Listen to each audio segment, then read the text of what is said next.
Boy Scouts just wasn't enough in my teens. So that's where the National Guard comes in. A little different, you get to blow stuff up, not just like tie knots and learn first aid. And now I'm in this civilian world, just helping people beautify their property. Like, this is too easy.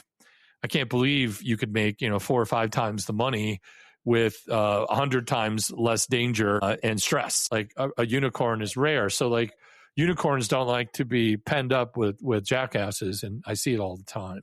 So like if we want to create a unicorn preserve, that's like the funny part of it, but that's real. I have teams that are 95% unicorns and 5% junior unicorns.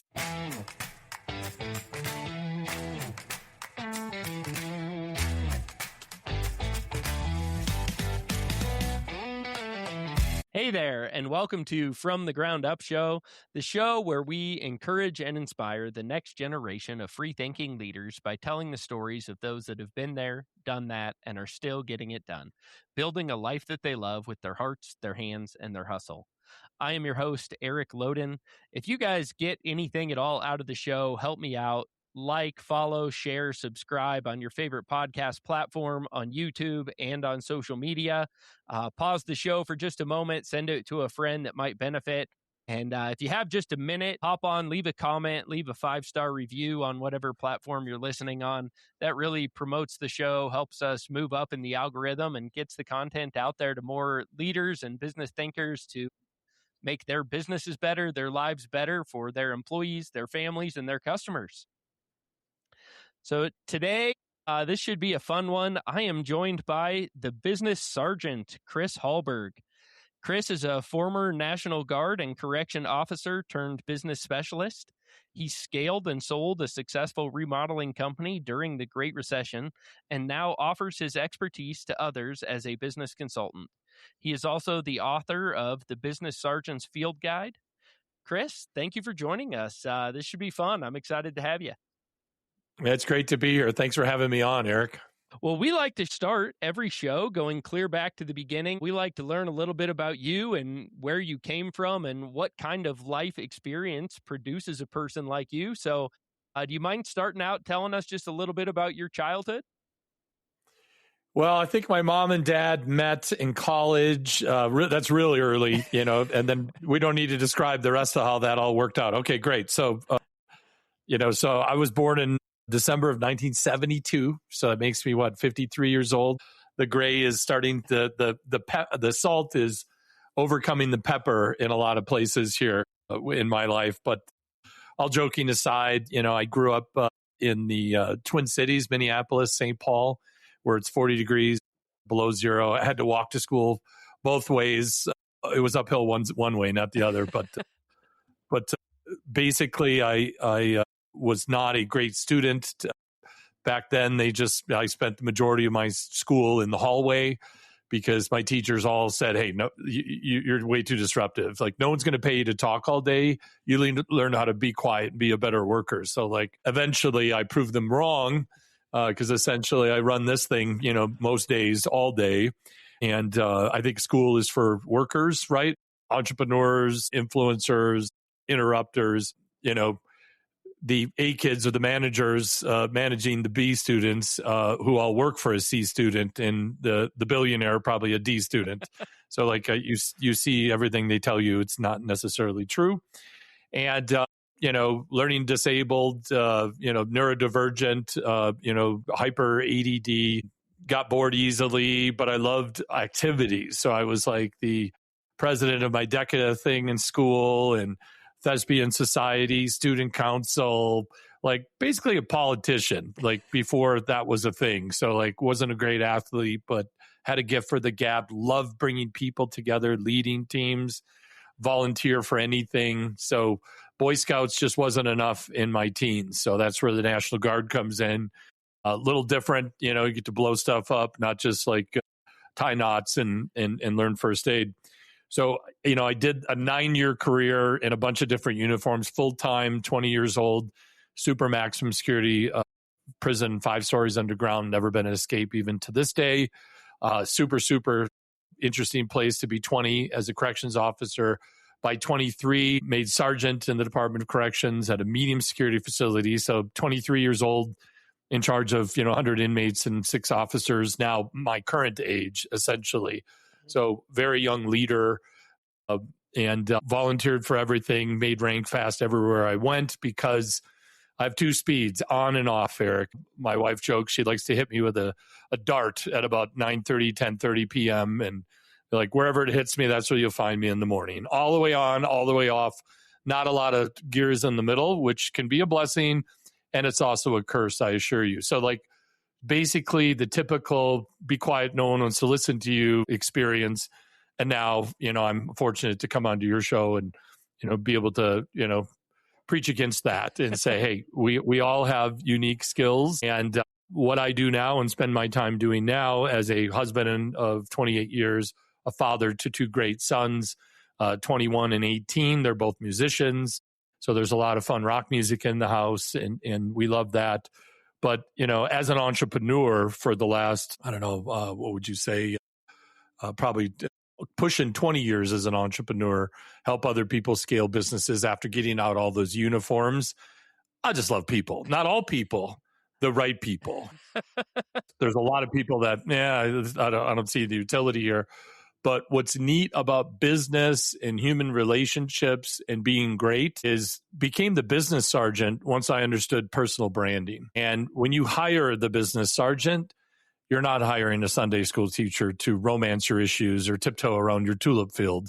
You're hiring someone to come in and call the balls and strikes and, get everyone committed, fired up, and liberate those that aren't and replace those with those that are. I coach EOS, or the Entrepreneurial Operating System, EOS, the traction program. I've been doing that for 12 plus years. Great system to align and synchronize all the moving parts of a business. So I've really enjoyed implementing EOS in about 135 companies. I have my Business Sergeant brand, which is a veteran-powered recruiting company. We get my partner is a Green Beret veteran who's only been out for a year and a half. So we have access to all these superhumans that want to go do business stuff. And they're so smart and so well-trained. You can put them in almost any business. Like 90% of the businesses could just take a world-class leader and then teach them what you do. And the other 10%, nuclear fission, just you do that. We'll be over here doing that. And then I have a software brand. I'm a big fan of software. So this software is specifically a EOS licensed product called Go Expand. So I sold my last business, the energy efficient remodeling company, in 2011 when I had employees and stuff. And I've just been coaching CEOs and their leadership teams ever since. And now I have the software brand, I have the veteran-powered recruiting brand, and I'm just having fun because I have what we call integrators in the EOS process, chief operating officers, presidents. I have a team that runs a software company. I come and go as I please. I'm talking about it right here. I'm doing my job as we speak. And then the recruiting company, like I said, I have a team that runs that. So I get to just be a visionary entrepreneur with 2 brands, and I still have basically a part-time coaching practice. So what does that all mean, Eric? That's a lot. Is I'm living the life that I've always wanted, that I can have a huge impact, spend time with people, be compensated appropriately, have time for other passions, right? That EOS life we talk about. And I'm blessed to be here to talk to you today and be happy to share any of these tips and tricks it takes to build a world-class team. My clients do all the work. I just come up with some crazy ideas, and some of those actually are scalable. So that's the way I like to look at it. And like I said, pleasure to be here today. That's fantastic. I'm a little bit envious. I would love to be sitting in the chair you're in, and hopefully someday I can get there. But when I was working on a roof all day, every day, sweating in the hot sun, I was always frustrated that my clothes really didn't get clean. They would be stiff and uncomfortable to wear. The smell came back after just a few moments of wearing them. Even in a drawer, they would start to smell musty in a very short period of time. So I wanted to tell you about my new partner, Athlete Fresh. Athlete Fresh isn't your typical detergent that covers up smells with strong fragrances. Athlete Fresh dives deep into the fabric to break down the enzymes in sweat that produce that terrible smell. It rinses clean with no residue left behind. No more stiff clothes and no more smell. Check them out. athletefresh.shop/FromTheGroundUpShow. I know you kind of hopped right over it there. You went from school straight into the National Guard. What was that decision like? Did you ever consider a college education? Was college ever on the table? What were some of the considerations you looked at? Yeah, well, I came from a pretty modest family. So the Guard and the GI Bill was the answer to that. But I had so much fun actually applying the skills that I had learned in the military police corps and the Army National Guard and the corrections that I found myself just doing the work that one would go to school to do, right? Yeah. And I didn't really appreciate, like I was explaining, the confines, like the discipline and the structure of the Army. Yeah, you're not going to change that. You're gonna bend before that one does.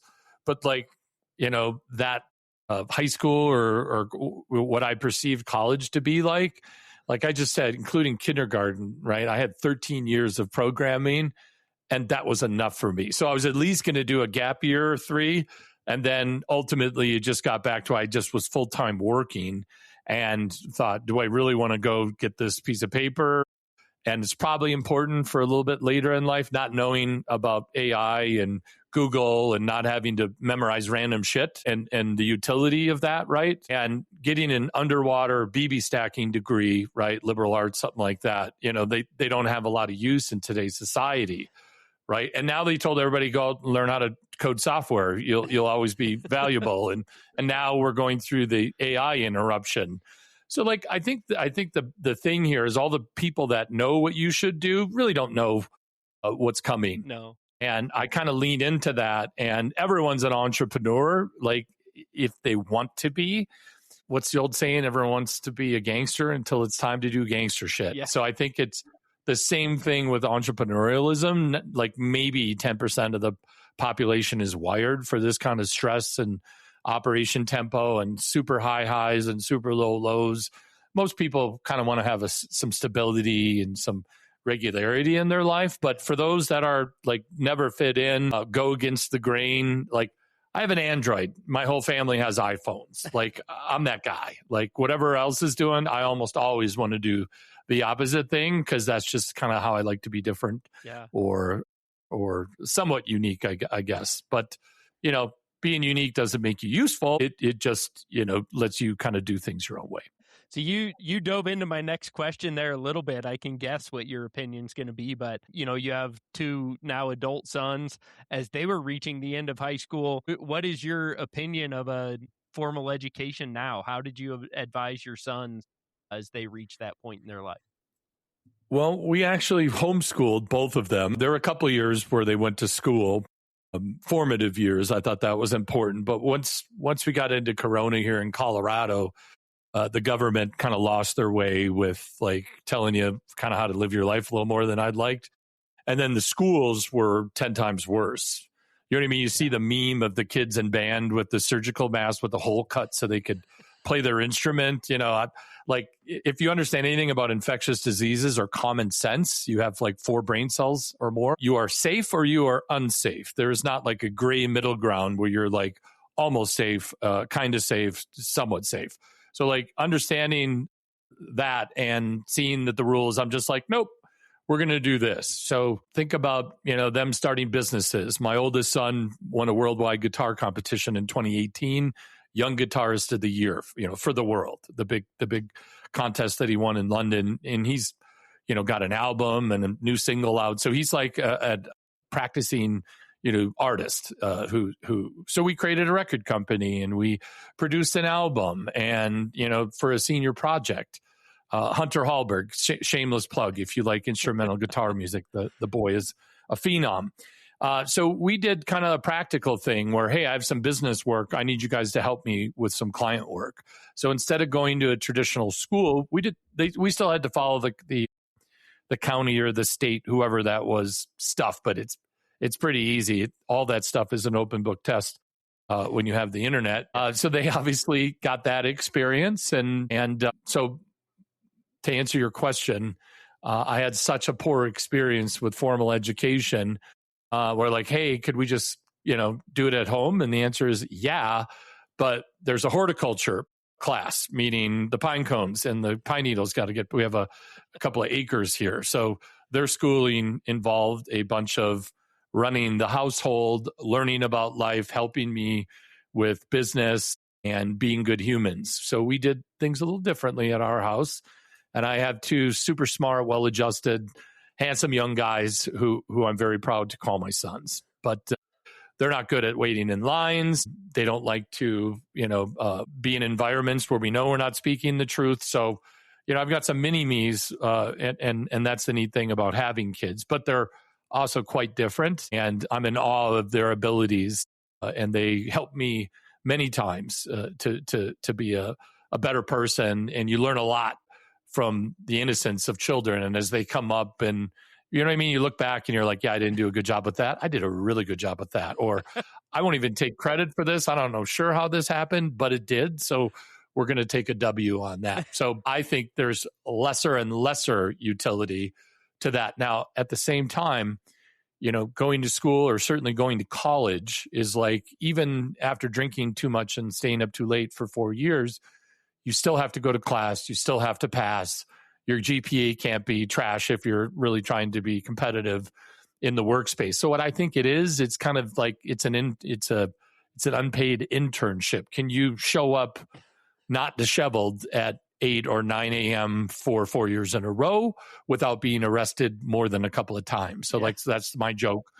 That at college and high school to some degree, lower school, it's about having to learn to interact with other humans. So I think if anything they missed, right, was that. But we had a cooperative, a homeschool group, and the kids that they entered homeschool with when they were 5 or 6 were the same kids they graduated with at 18. There's the same group of, shout out to all the homeschool moms, my wife included, who loved. Just think about your school and my school. We went on 1 or 2 field trips a year, and they were the greatest days. Yeah. Every week, they are going on some amazing behind-the-scenes access field trip. So I actually think that their experience was pretty awesome. They agree when we talk about it, and I don't think, setting your kids to be programmed by people is necessarily the right thing to do. And now it's never been easier, right, to get access to information. So other than the social stuff, which we acknowledged and had a plan for that, so they were well socialized, because there's a lot of joke about homeschool kids. And I remember the homeschool kids when I was a kid, and they weren't the most social kids. So that was my concern, is that they were able to, find a pack and run with it. We were able to figure that out through Taekwondo and their homeschool group and, church and other activities to make sure they were socially rounded, if not academically rounded as well. Close friends. He chose to go the homeschool route. Him and I discussed that a lot. Both of us have similar opinions to you as far as school and how it should be done. And he said that, when he was growing up, there was all the jokes about the weird homeschool kids, and most of the homeschool kids he knew were weird. But when he sat down and really thought about it, the weird homeschool kids came from weird families, and they were just weird kids. And so he thought, is it that homeschooling made the kids weird, or was it just that the weird kids were the ones doing homeschooling when we were a kid? And I think having watched his kids grow up and the experience I have with my own kids, and as a parent, I think he nailed that. It's weird families produce weird kids, and it doesn't necessarily have anything to do with homeschooling. Yeah, I think you're right there. I mean, kids and adults and humans in general, I talk to clients all the time and say, listen, like, your job isn't to take broken humans and fix them. Your job is to locate unbroken somebody else's kids, right? And then onboard them onto your team. Because, well, how do I put this here? Society is not putting more accountable kids out on the street. I think, like public education, like the spending's up, but the results are down because it's bureaucratic, virtual signaling. It's become politicized and weaponized, and it's not a healthy environment where like free thinking happens, right? Mm-hmm. Universities used to be a place of great discussion. Now, if you think this way, or you get canceled. So it's like no longer. So I think there was an arc, right, in American society where all of that made sense. It's changed. And I think that one thing, social media and, democratization of media in general. And, it used to be Walter Cronkite said, and this is the news, and everyone believed him. Now, network news is not believed it's under 10% confidence because, they don't report on the news. They just give clickbait headlines. So I think even young people today know that it's a lot of bullshit out there, and you get to opt in. You got to double opt in to the life you want to live. And I think about when I was a kid, having a bunch of tattoos, you must be a felon. Oh, you have a child out of wedlock, you must be this or whatever. And now we look at society today, and all the stuff people used to get so uptight about isn't even a thing we worry about today. No. Now people are found other things to be uptight about, and they're equally as dumb, but they're just new things. So, society moves forward, and you know what I mean? We need our heroes. We need our villains. That's the storyline of life as a human being. But, one could say, I wish we could go back, right? You get all the memes being a wooden spoon survivor, right? Born in the 70s, fully awake in the 80s and 90s. I'm not going to lie. I think these kids got a pretty crappy deal today. These high school kids are treated like adults, right? There weren't cell phones around, cameras everywhere. I would be in jail versus working at one. I have said that. You know what I mean? Times. From 16 to 19, if all that stuff was documented. So I think there's some advantages to being a young person today, but I don't know. I think it's outside of our control. And, your job as a human is to adapt. That's what humans are good at. It's the best thing about us, and it's the worst thing about us is we can get used to anything. So that's a bit of a rant, but life is what you make it, and what works at your house doesn't need to work at my house or vice versa. That's the beautiful thing about America, the land of the free speech. And it's pretty neat to be a part of, the greatest nation in history of civilization. I agree 100%. Well, this is not necessarily what we're here to talk about today, but you hopped over it really fast. I found it pretty interesting. Tell me a little bit more about this max security prison that's 5 stories underground. What does that look like? What kind of people wind up there? What was your role? Can you run us through that real quick? Yeah, so the facility opened in 1982. I started there in 1992. 93, I want to say early 93, actually. And the name of the facility is called the Oak Park Heights Correctional Facility. It's in Minnesota. It's built into the side of a riverbank. So you roll up to the parking lot, and it's a one level, but it looks like a junior high school, one level one. And then it's, has 5 levels underground with a yard in the middle.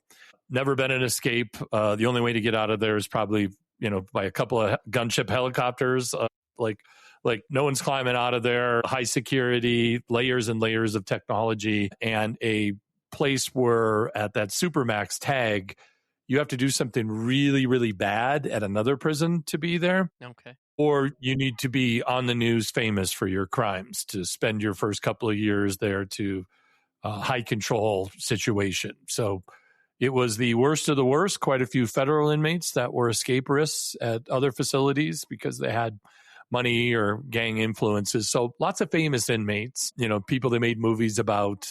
So kind of like the place to be. And their philosophy was really interesting. I think it hasn't changed much. And it's a ton of privileges if you're getting along and absolutely nothing if you're not. So it was a bipolar example of, all right, you're here for 400 years. We're not here to punish you, right? That's not what corrections is. They're not really rehabilitating either. They're just kind of, you're on a timeout from the world is the best way to explain it. So the philosophy was unique. It's very low homicide rate per person. So it's a very, safe. I mean, don't get me wrong. They still have issues. It's a maximum security prison, but it was just truly kind of statistically an anomaly in the maximum security prison game. So it was more about respect and dignity and your reputation and talking to people, because when someone's got 5 life sentences, they can just kill you for being a petty, writing you up for this, right? Guys they just snap, and they wouldn't even take them to court because they're already not getting out. So just imagine, right? There's guns on the roof, right? There's a perimeter, there's weapons that can come out, but day to day, correctional officers are unarmed because any of the weapons could be instantly procured by the 20-1 or whatever, 3 officers to 50 some inmates, one in a secure bubble, and the other 2 who are expendable. So you learn to be really good at de-escalating situations and speaking. Like, here's a quick example, right? Like being a rookie and being in that environment where some convict had, was a very senior gang leader, highly respected and feared by everyone, except for the new guy who's kind of feeling his uniform and, spent a few years in the Army National Guard and thinks he's big stuff, then noticing doing a line of searches like, hey, what's in your hand? The guy says nothing. And then you say, let me see. And then I just realized, I just disrespected this gang leader. And the coaching was after, next time, just say, open your hand. If you ask somebody a question and then you instantly don't believe them, that was disrespectful. Something sharp might land in your soft parts if you continue down that road. So that was a little kind of a wake up to be like, yes, we're in charge because they allow it. And, twice during my career, one disturbance there and another disturbance, we're not going to call them riots because we put them down in a matter of an hour or 2 in each location. But if you've ever lost control of a situation for even just a little bit, I assure you, not fun, not something you want to repeat. So to go through 2 of those and make it out the other side, respect is the currency. And that was the biggest kind of, okay. So when you work in a life and death environment for a number of years, you gain a certain respect for humans and their capabilities. So like a bad day at the office and a coaching session or, leadership team thing, this sucks, we're all going to die, or, we're going to what are we going to do? Like, hey, everybody, story time. This is like a wonderful place to be right now. Even though everything isn't perfect, let's have a little story time here. This is what a bad day at work looks like, right? You're, putting your insides back in, or, you're covered in stuff and it's not a great experience. So I think that perspective has helped me kind of help other people see that I know you're making this a big deal, but it's really not a big deal. And as soon as you decide that this is no longer a big deal and it's not going to control you, it won't. Yeah. So really understanding, and you get a fair amount of time to, talk to people. And, I've learned a lot of life lessons from people that made a really big mistake. And when you realize that, 50% of homicides are alcohol influenced and, another percentage are drug fueled, these are some pretty normal people in a lot of cases, just made a really bad decision or 3 in a row. And now they're like in a place that, you think you're having a bad day. I assure you, they have a bad day every day, whether they want to or not. So that was just really kind of a lesson in humanity, not a course that just anyone can take. So I feel like that's some advantages, understanding the full spectrum of the human psyche, hope of gain, fear of loss. These are all interpersonal communication skills that I brought into the business world. And, they're effective. Man, I'm sure we could, I bet you have some stories. We could probably chat about that for hours, but I want to take a moment to tell you about this episode's sponsor, MacArthur Company. As a former contractor, I know the importance of working with a great team. That team includes more than your employees. You need what you need on time and at the right location. Competitive pricing sure helps too. A good relationship with your supplier can make a huge difference. That is why I always use MacArthur Company. At MacArthur, you are more than just a number. You are a person, a customer, and a friend. With branches throughout the United States, MacArthur is big enough to handle your most demanding needs, but they do it with small-town service.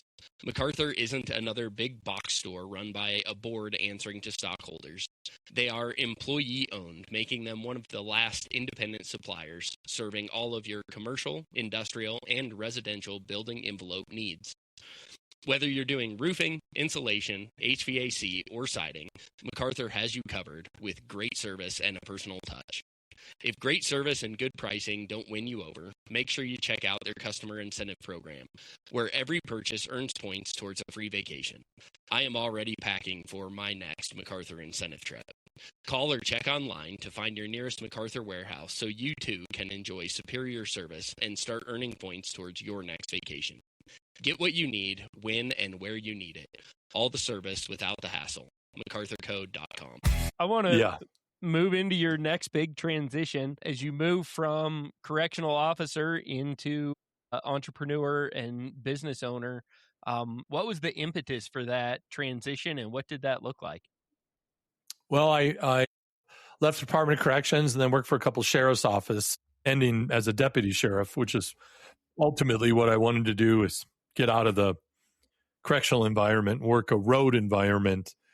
But the reality of that is that's just a different set of rules, right? And when I was at a sheriff's office and realized that the Tuesday, Wednesdays off, working 11 at night to 7 in the morning and getting punched in the face on a regular basis, at some point, I realized there were some other things that I could do.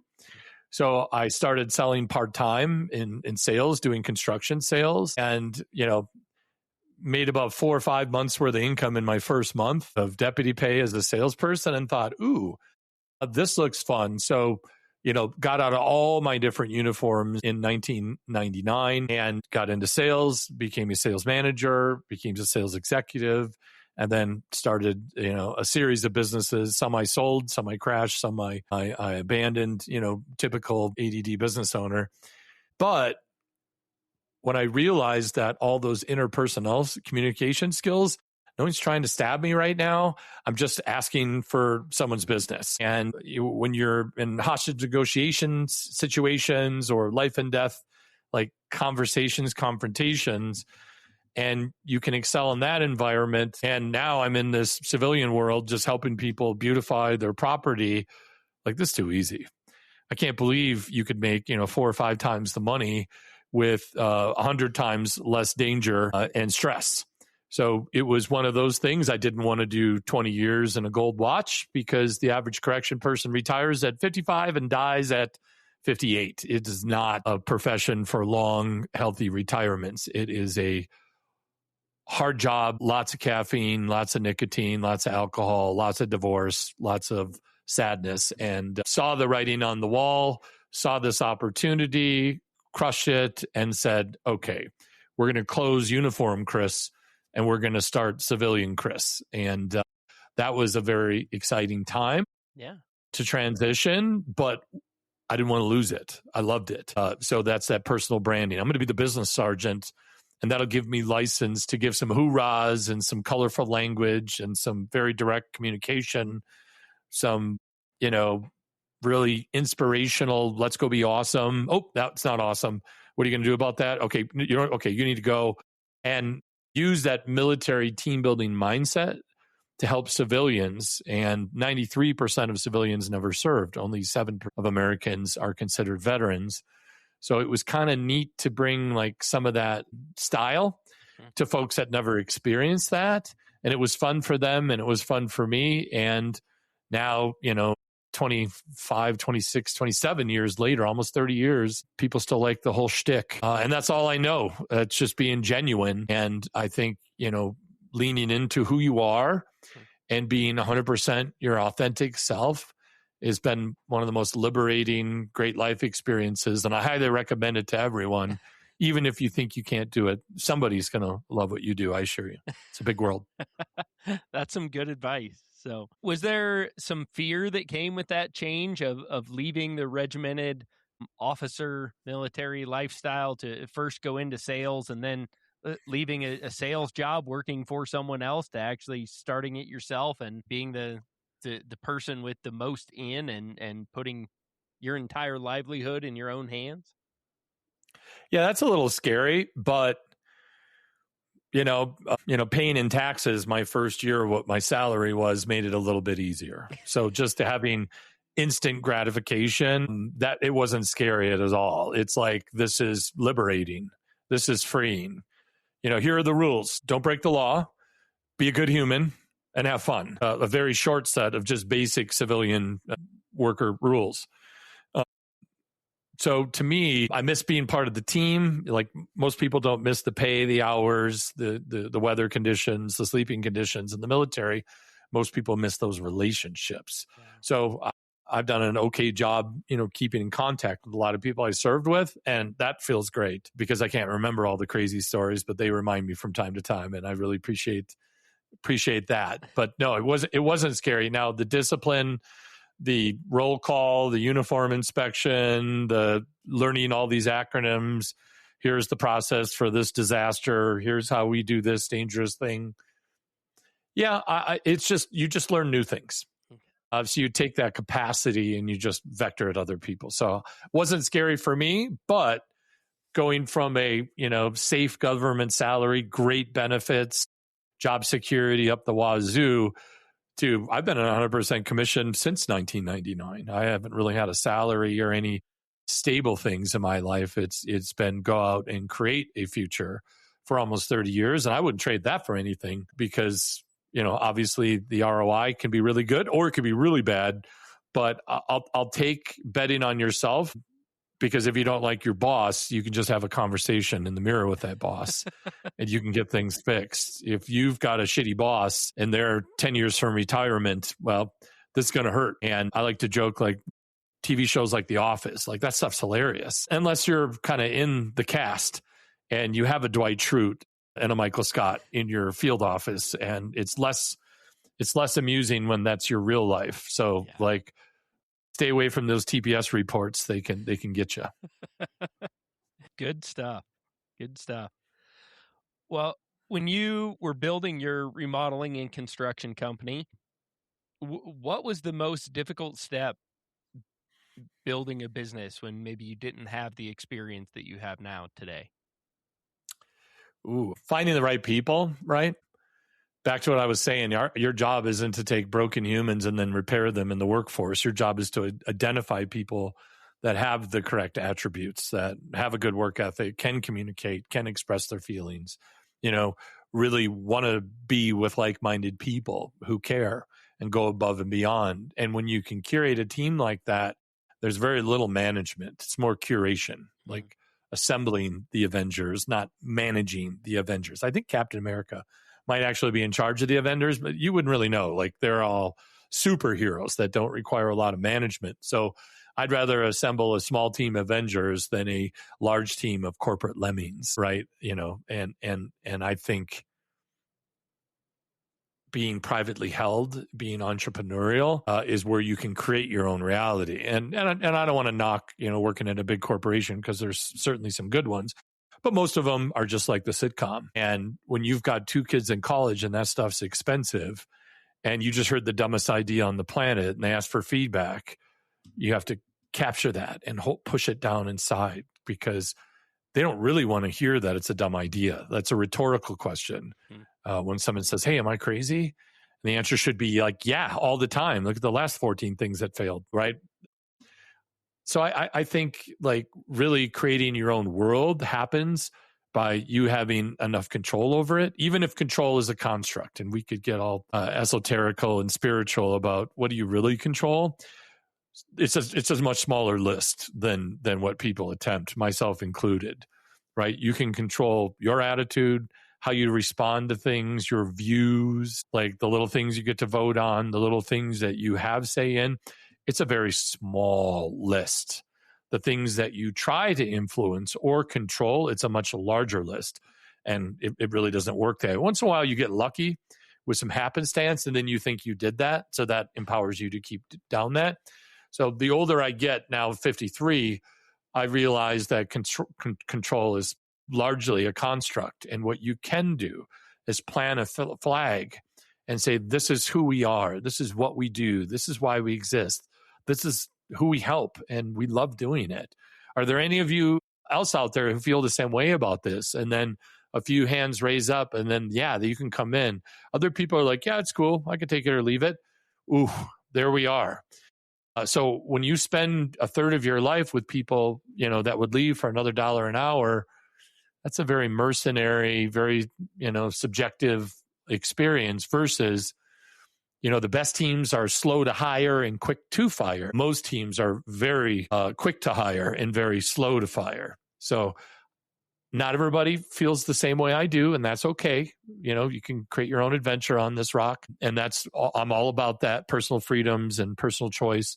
But I choose to spend my time with people that, if you're going to spend 8 to 10 hours away from your loved ones, whole reason why you work, right? Not just to have some meaning and purpose, but to drag a big bag back for your family so they can have these great experiences, right? Because you've figured this out. That's what's exciting to me, is to share that dream with other like-minded people. And for other people who want to operate differently, bless your heart, knock yourself out. It's just that being mediocre, like doing the minimum necessary every week not to get fired, which pretty much sums up all those shows and most, American workers, right? That never appealed to me. Go big or go home was kind of how I was raised, or that was kind of my ethos. My spirit animal as a child was probably a lion or a tiger or some other animal that's pretty, but you wouldn't want to hang out with one for a while. So I think, people burn at different pilot lights. You know what I mean? You've met people, their pilot like a little flickering, a little bit of breeze, and that thing's out. And then other people, it burns like all the time. I'm more the latter, not the former. And that's not for everyone. So like being back to personal branding and being your authentic self, which is like, if we're getting into the advice stage, right, in your intro, you do you.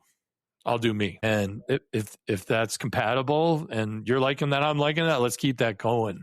But let's not assume that we're both going to be the same me's 10 years from now. And, being a human, it's evolution, baby. Like, I'm not the same person I was 5 years ago. Thank God for that. Or 5 years before that, or even 5 years from now. And I'm excited to where things are heading. And if anything's scary, it's the robots and like the destabilization. What's even scary to me are the people in charge of all this stuff. Like, I don't have a lot of confidence in them. So that's what scares me, is our politicians are children, who are just, robbing people blind in the guise of helping people. And they probably do a little bit of that. Like, you got to put up the facade. But yeah, if I look at like technology and AI and just relationships, like this whole batch of kids these days, what was important to me at 18, my youngest son, Hayden, like none of the stuff that was important to me at 18 is important to him. So it's really interesting to kind of see the evolution, or, the degradation of some parts of society and the evolution of others. Yeah. You don't accept the Jim Halpert recipe for success, to do mediocre work half-heartedly? Yeah, no, that's never been my jam, and bless him and all those that subscribe to that thought. But that's not me, and that's not how we operate here. And that's that free will that I'm expressing here. Yeah.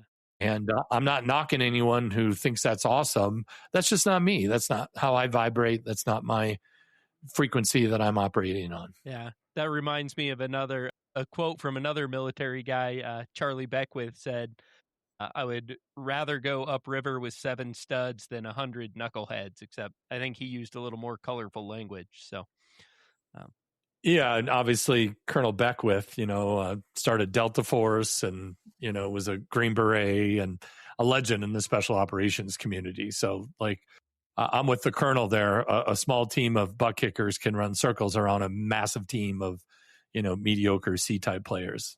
Good stuff. Good stuff. Well, I want to hear a little bit more about the building of your construction company. I know kind of one of the big accolades you have is building and exiting a large and successful company in the middle of the Great Recession. What did that look like, and how did you pull it off? Man, I don't know if I could do it again today. It was like lightning in a bottle. The last job I had was a VP of sales and marketing for a disaster restoration company. The first year I got there, doing about $9 million in sales. 6 months later, we were, trending over 20 or just under 20. And then for a few years, well into the high 20s. And then in the third year, the owner sold it to a private equity group, and the new equity guys came in and were like, "Hey, you could stay for about half the money. We have other companies in our portfolio." And, I'm like, yeah, that's probably not a deal I'm going to take. Like, we don't know each other well, but that's a hard pass. So basically I was like, okay, I got to do my own thing now. And not the best time to start a high ticket construction company in the middle of the Great Recession, but there were some energy tax credits, some EPA Energy Star tax credits. So I just figured out to get some really super efficient windows use the tax credits, and the leads are what the hard part. So even people that weren't affected by the Great Recession adopted low spending behaviors like the people that were. It was the weirdest thing. And that was one of the reasons why it was the Great Recession and not just a big recession, is because even the folks that weren't impacted all adopted the same, which exacerbated the situation. So finding opportunities went from about $250 for a warm lead to run to about $2,500 in a matter of months. So it just wasn't sustainable to be able to get fresh appointments. So what did I do? I leaned into the whole green thing. So whether you're into global warming or not, we can all agree that being miserly, having good efficiency, if you use half as much energy, it costs half as much money for you and draws on half the resources with then not doing it that way. So to me, it was like, duh, this is commonsensical. Let's just get rid of some of these big name brands that people pay this huge money for. And let's get some other name brands that aren't as namey, but are wonderful brands and they're highly efficient. So finding marketers that would go out in Minneapolis at night, in the dark, in the cold, in the winter, not easy to do. So of course, because my central mission was energy efficiency and saving energy and using less and being responsible, it also accelerates your ROI. It's comfortable. It's quiet. There's all these other features. But my marketing team was led by a Greenpeace environmental team leader, city leader. Shout out to Josh Schlip, my man. And he got about, 20 Greenpeacers to go out and knock doors because we're here to lower your energy dependency. This is the greenest energy is this. So I just had all the leads because I had a bunch of fanatical people who cared about that. And we were the only ones that were getting out there. And when you had a tax credit, I built a sales presentation where I showed those big name products and their efficiency and their cost and their ROI. So it was like windows and siding and insulation and energy audits and weather sealing for smart people. You can do it this way or you can do it this way. Oh my God, I can't believe this. This is twice as good for half the money with these. I'm like, yeah, you get it. Oh, you get it. So I had this brand new company. This is brilliant.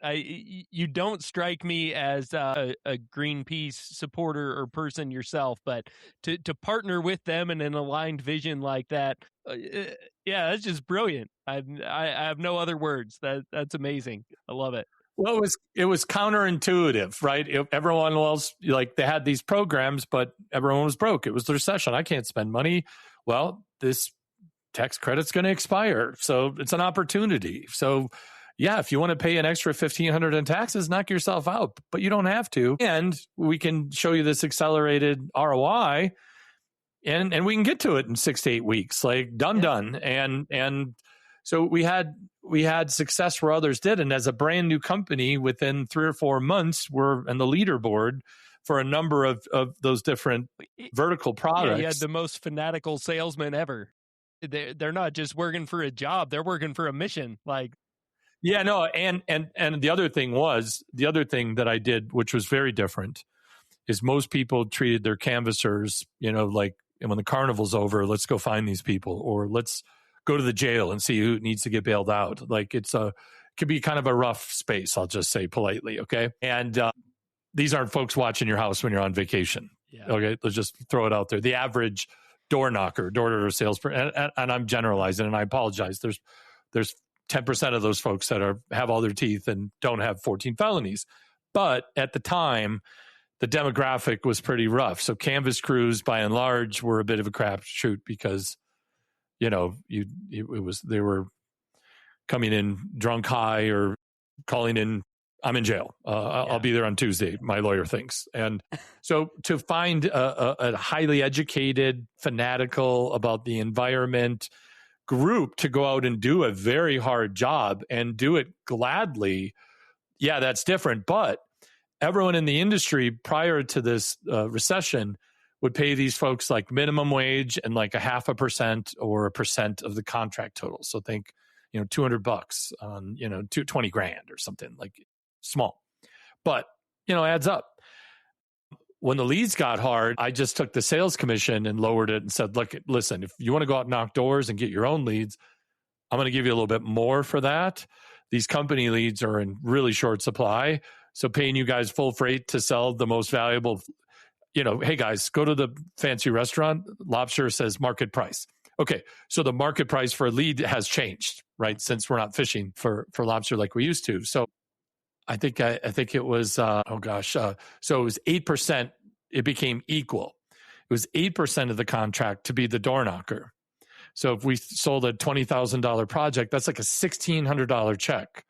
And the Greenpeace folks were used to working for almost no money because of their passion. So now they could go out and save the world and make crazy money doing it. That was the second piece that really made the rocket fuel. So our Canvas team continued to grow. I think we had 20 some people when I sold the business. And it's because they were paid for what they brought and they were excited to do it. So I had all the leads when multi-generational, huge $20, $30 million businesses were going out of business. And within 3 months, I was leading several manufacturers' sales boards. So that got some attention. And eventually one of those larger manufacturers, said, okay, you don't need to run this business. You need to show us your system. And then I want you to teach the system. And we want to license this approach across other brands that we represent. So, I basically sold the company quick to another operator and went on to this joint venture. And several companies today still sell with this systems and the process and the, elevated, high touch, high data, common sense selling versus high pressure. What's it going to take to get together? So it was really cerebral, and it just built this is a no-brainer argument, because it really was. If you took the time to explain all the components and then had world-class installation and beautiful warranties and like 5-star rating, hundreds of jobs in a couple of years, all, really, really well received. So it was a lot of fun, but if I was just going to do what everybody else was doing, wouldn't have made it. Like being the new guy in an environment that is really beat down, and the guys that have been there forever that never had a downturn, they were laying off half their staff, 3/4 of their staff. The only way you can do something like that is to be really interruptive. Yeah. And everyone said I was crazy and it wouldn't work. Of course they did. But I'm like, I got 6 months to a year to prove this, yes or no. And if it doesn't work in the year, I'll just go lead somebody else's team like I did successfully in the past. So it was really kind of a lower risk thing. And, I built that business for 5 or 6 months before I ran my first appointment, because I knew I was going to have a team. We were going to do things differently. So it wasn't like never swung a hammer. I never set one screw on any one of those jobs, and for good reason. We had professionals doing the installation. That's a great story. I love it. There's a lot of wisdom in that, and a lot of unique angles. You mentioned that you kind of sold that business relatively quickly to pursue yet another opportunity. It was less about exiting the business and more about the opportunity in front of you. What did that exit look like? Was that still a successful exit that you were pleased with? Yeah, I mean, it was successful, right? But it wasn't optimized. Okay. Right. So if I said, all right, I got a year to prep this for sale, I'm going to get myself out. It was like, I have this opportunity.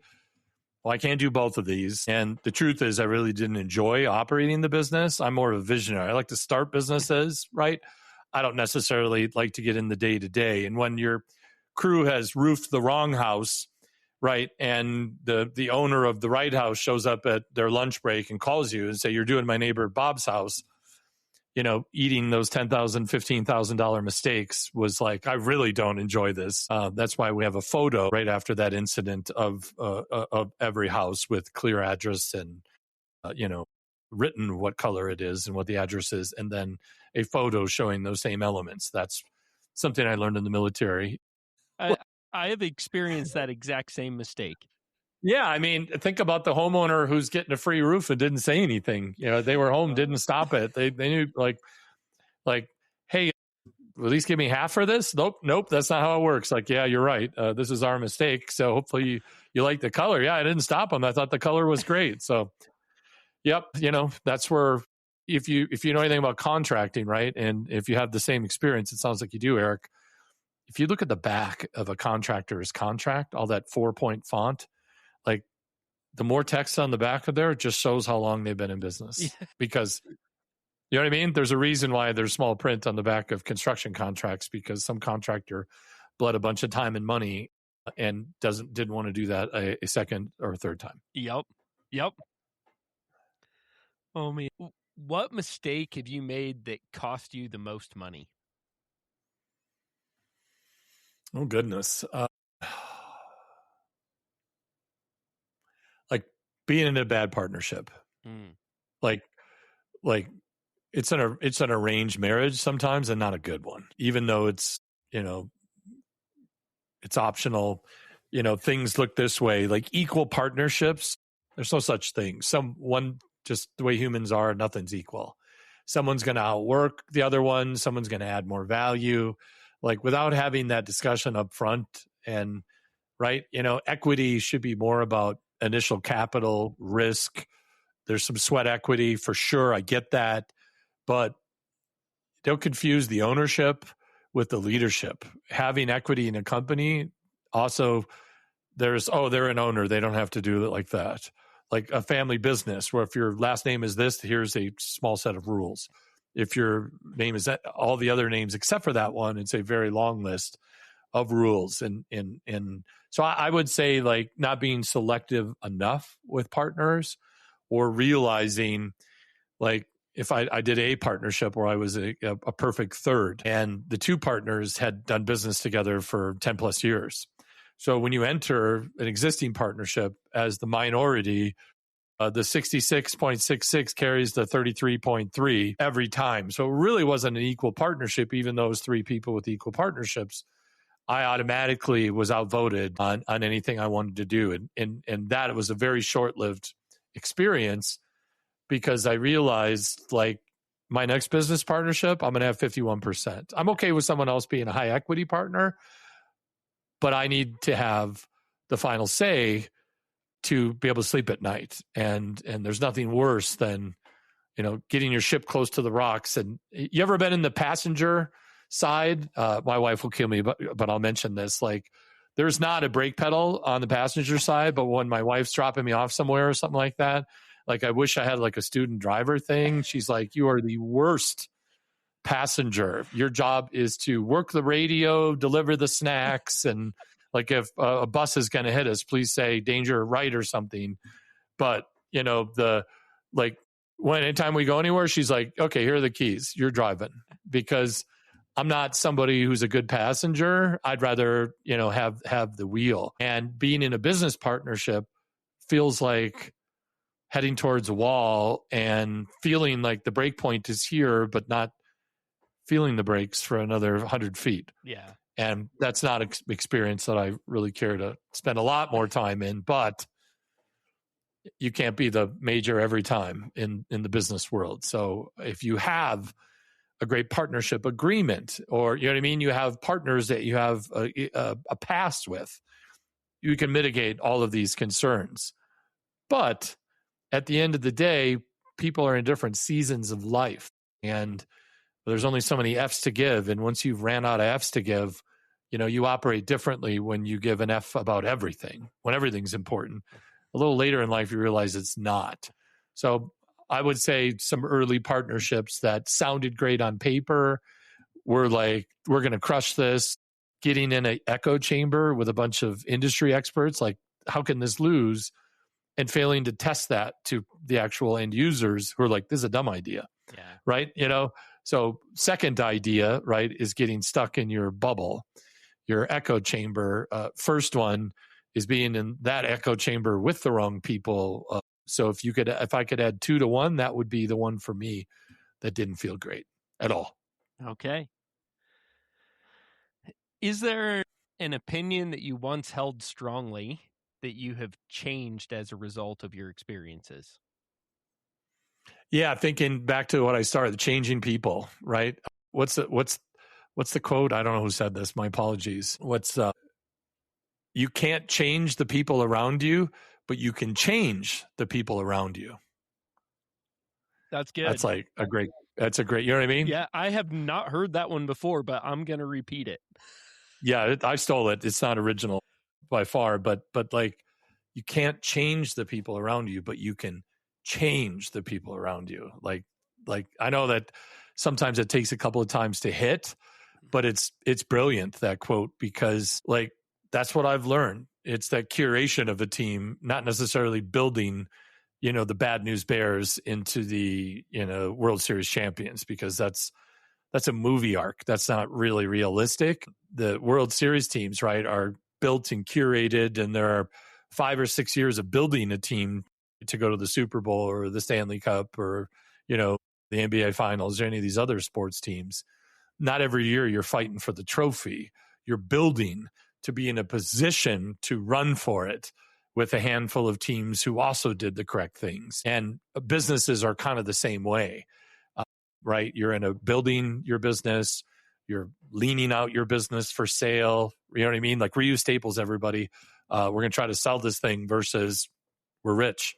Get whatever you want. And seeing the different seasons of a business and understanding that the behaviors that, I would do, the amount of hours, just the sheer tenacity in my 30s when I was, building that company and then some other ones after it, completely different than now. Now I have other people who believe that, while I'm just now using some of these gray hairs like, ooh, this thing right here, I've seen this 3 or 4 times. This isn't good. Oh, you think this is good? Okay, hang on. Campfire talk.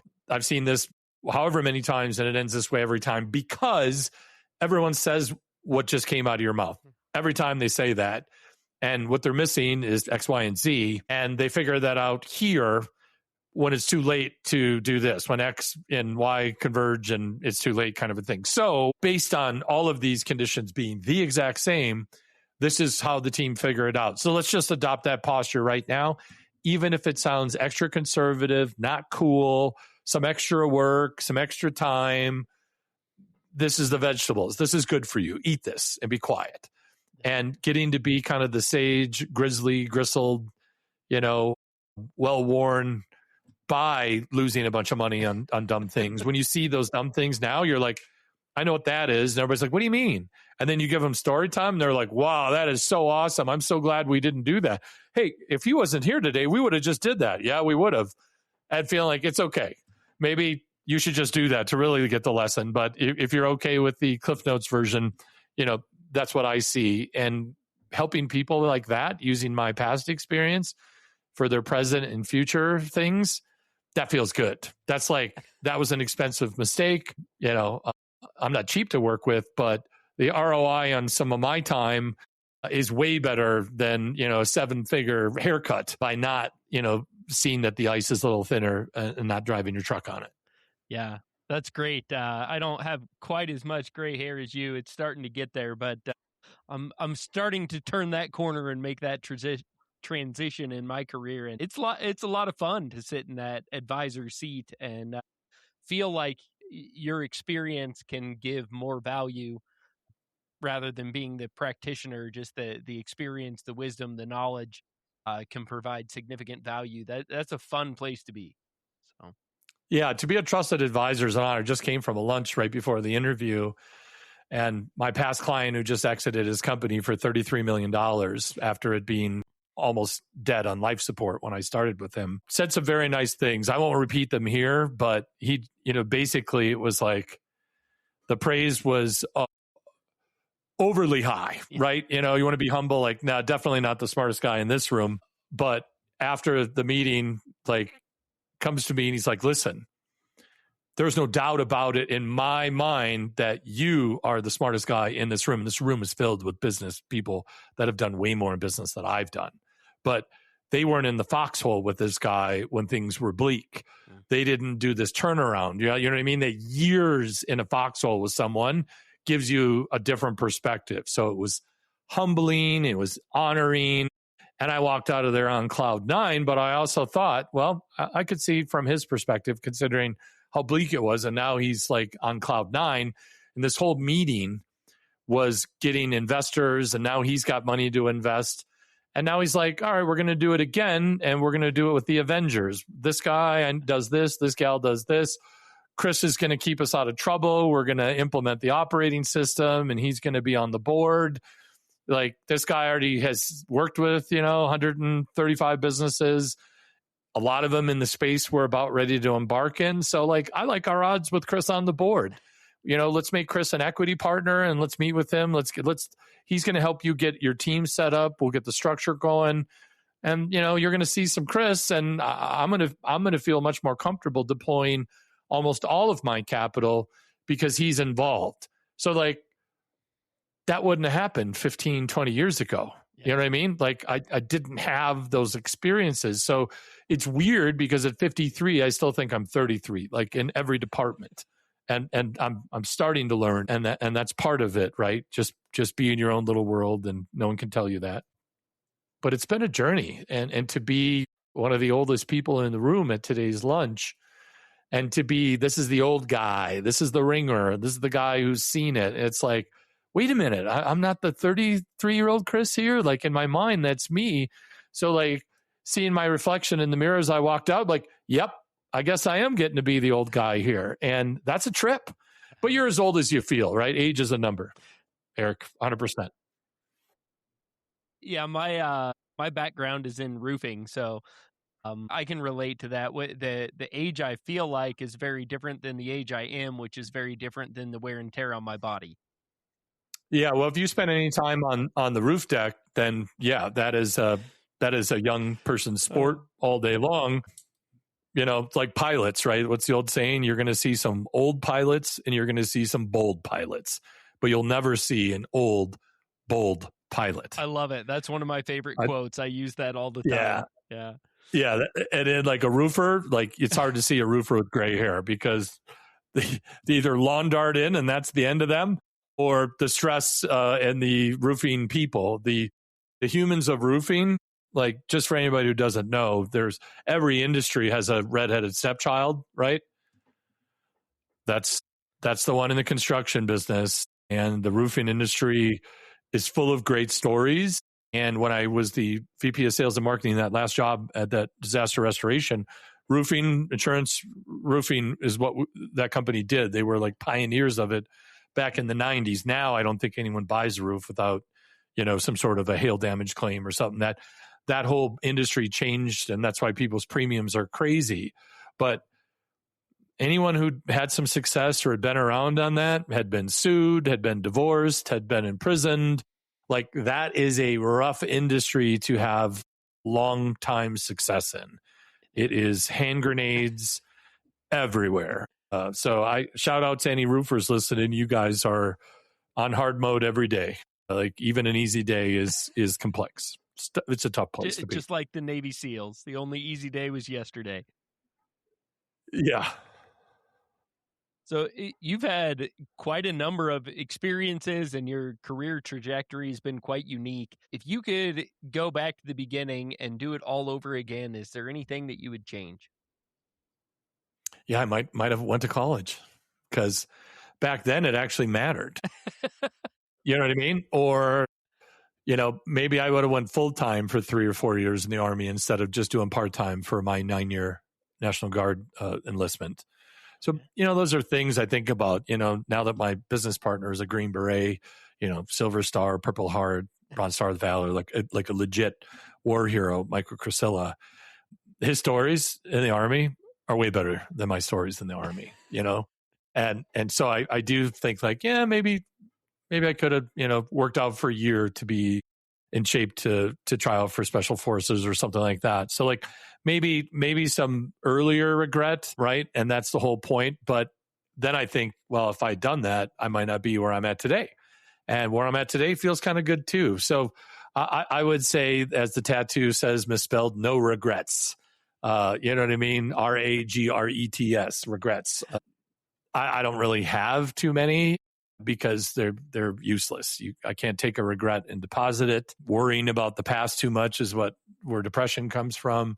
Worrying about the future so unnecessarily is where anxiety comes from. So I did an ayahuasca trip a few years back, and I let go of a lot of things, regrets, second guessing and stuff. And now it's just kind of like you hit the reset button, kind of reinstall the operating system on your hard drive.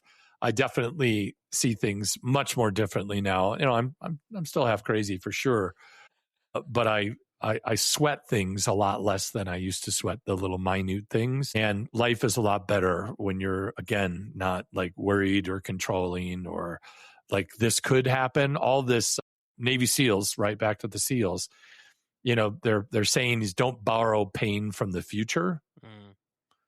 You don't need, it's not like a credit card where you're like, oh, let me get some fear, but I got to pay for it later. No fear on the layaway plan. Like there's plenty right here, right now for us all to bask in if you choose to do so. So maybe understanding that I don't control everything, so don't try.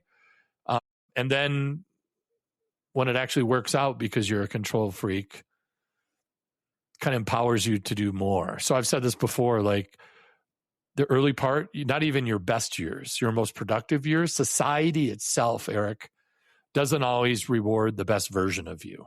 Mm-hmm. Right? So I think like happiness is not $1 million in the bank, because if you're not happy, you could have $20 million or $100 million or, I don't know how happy Elon Musk is with $1 billion or $1 trillion almost now, but it's harder to be depressed on a jet ski is my counterpoint to that.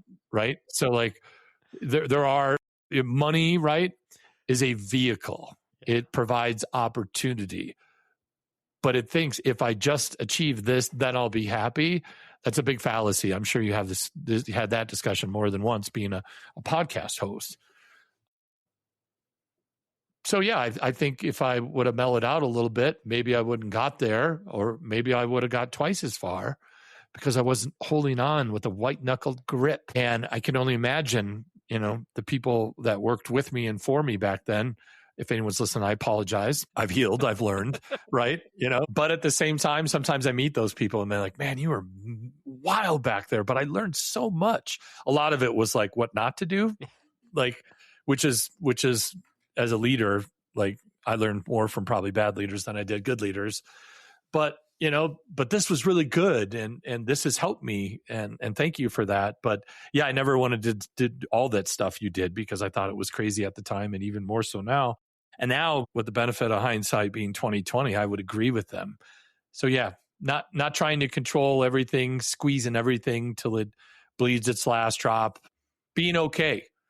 You know what I mean? With being okay with being okay, I think is something that happens a little later in life when you realize that maybe you don't have some great relationships because of how you were, or you didn't communicate really well, or you steamrolled 1,000 people. And now, that's their recollection of you, and re-engaging with people and people saying, man, you're completely different. You still burn pretty hot, but you're more chill about it, or you're less like holding on so tightly. There's an old saying, right? You can't want things for other people more than they want it themselves. So I think that would have been everyone needs to be like this all the time. We're going to be maniacs and work 100-hour weeks and do the impossible every day. And, high five is like high praise. And now I think I stop and smell the roses and appreciate the sound of the birds. And, life is actually the moments, the present, and not looking as the present is just purely a vehicle for investment in activities to gain this future, but understanding you got to enjoy the journey. It's really the only part you get to keep. Yeah. So this is a little bit of a left turn, but you threw something out there I know almost nothing about. What is ayahuasca? What was that? What did that do for you? Yeah, it's not common in the roofing industry, but there are other. So it is a thousands of year old plant medicine therapy that happens in the Amazon, right? I went down to Costa Rica, and basically it is not a recreational drug. This is not a fun experience. Think about projectile vomiting and diarrhea for 4 nights in a row, all night long. So this is where you take a root and a leaf and add them together, and the active chemical is DMT. Like when someone's about ready to die, they had this bounce back or this life review or any of these out-of-body experiences. They're like you have DMT inside of you, but it's a very small dose. So it's like basically if you have a mother load dose, you kind of go back to your childhood where you lost your innocence. Wherever you lost your innocence, you kind of try to go back to that moment and reattach your soul. And then, show me what I've become, merge me back in my soul at all costs, and heal my heart are the three intentions that you get to 1, then you go to 2, then you go to 3, and then you feel like $1 million. So it is work. It is, I wouldn't say it was fun, although there were some fun parts, but not like, let's do mushrooms and go to the Walking Dead show or something. It's not like that. So basically, you just purge one way, the other way, or both ways if you're lucky. And just feeling horrible and retching all this stuff out is purging the bad energy, the bad thoughts, the pain, the guilt, the suffering, the anxiety, the depression, trauma, the abuse, all the stuff, chemical dependencies, all those things. When you go through like a week of intensive things, it's life-changing because you just leave a bunch of dark energy weights behind that don't serve you. And it is the way it was pitched, and it was pitched by Ron White on Joe Rogan's podcast. And Ron White, the comedian, had a pretty big trouble with alcohol, and then he started a tequila company, which is a great idea when you're an active alcoholic. And that wasn't working out for Ron, so he cleaned himself up a little bit and then went down there, and he hasn't had a drink since. So I was just up later than I should, stressed out about the world. And it's like, he told Joe Rogan, well, it's like 10 years of therapy in 1 week. And I'm like, that sounds like me. That sounds like the fast pass at Disney. Or, you know what I mean? The express lane. I'll drive in any express lane. I'm a big fan of, living my life 10 or 20 minutes earlier than bumper to bumper traffic. So there's small things in life that I'll upgrade every time, and fast and sure is too, for sure. So I just basically went down there, and my father passed away on like Monday, and we were his hospice team, and that was traumatic to lose your pops. And be with him when he passed was a gift, but it was also a very tough weekend of watching somebody you love very much die. And I was scheduled already, months ago to go to this Arrhythmia Life Advancement Center, the top place to do ayahuasca in Costa Rica. And I'm like, I should probably cancel and just deal with this stuff. But his funeral wasn't going to be for a couple of weeks. And I'm just like, let me take this fresh trauma with the old trauma and see if I can just batch it all together. So, my stepmom and family said, yeah, you should definitely keep your thing, because I was not in a great place. And then to go through that. So I went down there and got there on Saturday, after he passed. So less than a week. Did the week experience. Felt like a baby taking his first breaths and eyeballs looks at everything. It was really, I can't even really explain it. You just have to go and do it. And went and gave his eulogy at his funeral a week after I got back, and probably didn't integrate. You should probably have a week or two of not heavy stuff like that. So my recommendation is have a very chill week to reintegrate. Trauma on public speaking. Public speaking. Yeah. Yeah, but I'm a professional public speaker, so to me it was like less so, right? And I lost it in my rehearsal an hour before the speech, but somehow just looked over the top of everyone's eyeballs into the back of the room and made it through in one piece. So that was like, it worked out. But now they have like Ibogaine, which is a medical drip for like veterans with traumatic brain injuries. Yeah, that's one I've heard of. I was going to ask kind of what the comparison there is, or how those line up. Yeah, so like I think Ibogaine is a pretty rough run, but it's highly effective. It's a very big treatment, but there's like not just the Ibogaine, there's a counselor and you're talking through things. Ayahuasca is like, go to your mattress and work this out between you and the bucket and the bathroom and another glass of the stuff that tastes like dirt until the spirits show you where you've kind of lost your way. And I had this huge purge during ayahuasca, and I saw SpaghettiOs arranged in a word. What have I become? And there it is. And that's weird. So I'd never done any hallucinogenics my entire life. It just wasn't my thing. So to go from none recreational stuff to the top of the mountain, which is like a plant medicine experience with the experts for 4 nights in a row. Yeah. I think it was a life-changing experience. And, it'll be 3 years in August. And I'm thinking about a return visit. I think like there's a couple of coats of stuff in the last 3 years. So like remembering how I felt, I also remember how I got there. And it's like, oh boy, but juice totally worth the squeeze. No pun intended. Okay. So is that something you would recommend for everybody? Only people really struggling with something? Yeah, I mean, at the end of the day, I think everyone should do it on their 18th birthday because we're all, hurt children. And back to this whole premise of being separated from your soul, the premise down there is from 4 to 7 years, you lost your innocence. You got bullied, you got abused, there's divorce, trauma, death of the family. Like, oof, things aren't sunshine, ice cream cones, and unicorn horns. And everything changes when that happens. So to kind of reunite and replug in that cord and kind of get back to that fun, playful, not so jaded, like anyone in law enforcement, corrections, law enforcement, the military, first responders, firefighters, EMTs, like you're looking at really gnarly stuff every day. And even if you've gotten good at suppressing that pain and suffering, it's there.